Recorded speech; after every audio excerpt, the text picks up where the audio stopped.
أعوذ بالله من الشيطان الرجيم. بسم الله الرحمن الرحيم، والصلاة والسلام على رسول الله محمد سيد الأولين والآخرين. مدد يا رسول الله، مدد يا سادات رسول الله، مدد يا مشايخنا السور وما شاء الله فاز أحسن شيخ محمد ناظر حقاني. مدد طريقتنا الصحبة والخير في الجمعية.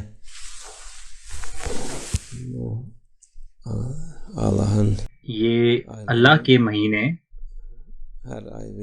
یہ خاص ہیں، ان میں سے ہر ایک،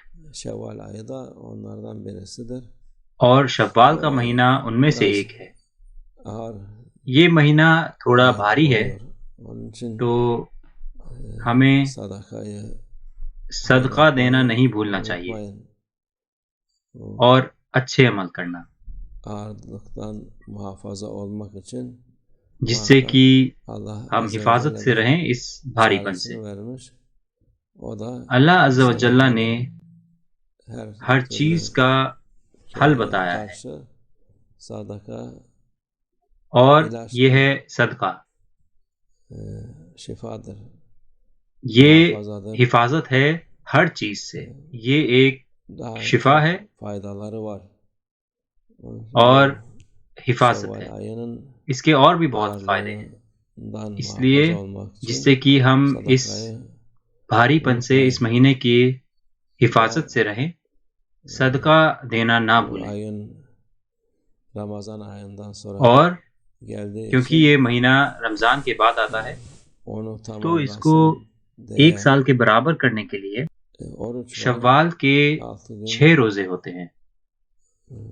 شوال orucu ister arka arkaya tutabilirsiniz.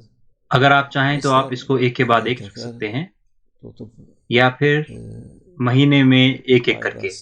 اس کے فائدے بتاتے ہیں ہمارے رسول اللہ صلی اللہ علیہ وسلم۔ جو بھی رمضان کے مہینے سے گزرتا ہے اور شوال کے 6 روزے رکھتا ہے، کیونکہ ہر دن 10 دن کے برابر گنا جاتا ہے، تو یہ ایسا ہے جیسے کہ آپ نے پورے سال روزے رکھے اور پورا سال روزے رکھنے میں ہی بتایا۔ جیسے کہ صاحب الدہر، وہ لوگ جو روزہ رکھتے ہیں اپنی پوری زندگی، ہر روز پوری زندگی میں۔ جو بھی شوال کے 6 روزے رکھتا ہے رمضان کے ساتھ، اس فضیلت تک پہنچتا ہے اور ان فضیلت کو حاصل کرتا ہے۔ یہ ایک خوبصورت چیز ہے، بنا کسی نقصان کے ہم اس اجر تک پہنچیں گے، اس اجر تک اور فضیلت تک پہنچیں گے۔ اس کے ساتھ یہ مہینے کی بھاری پن کو ہلکا کر دیتا ہے۔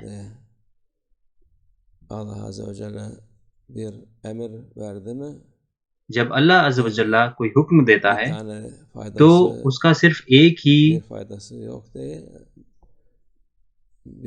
نہیں بلکہ 1000 فائدے ہوتے ہیں۔ جو ہمیں پتہ ہیں وہ 1 اور 2 ہیں، مگر اللہ عز و جل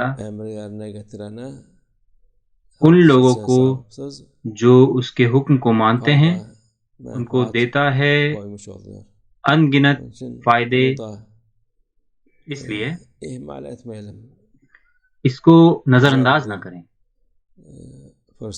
اس کو ہم نظر انداز نہ کریں، کیونکہ یہ ایک خوبصورت موقع ہے اور ہمیں اس کو چھوڑنا نہیں چاہیے۔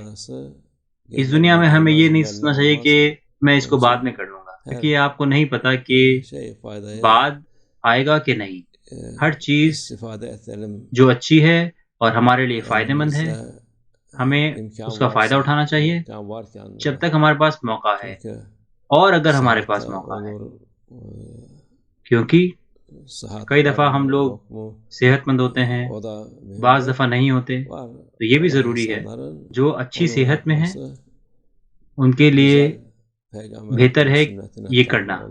یہ رسول اللہ صلی اللہ علیہ وسلم کی سنت ہے، اور یہ اس سے برکت پائیں گے رمضان کی مہینے کی برکت کے ساتھ۔ اس کا سلسلہ جاری رہے گا اس مہینے میں بھی، اور برکت بھی ملے گی۔ اللہ ہمارے لیے یہ اچھائی کا وسیلہ بنائے اور برکت سے بھرا ہوا بنائے اور ہماری حفاظت فرمائے۔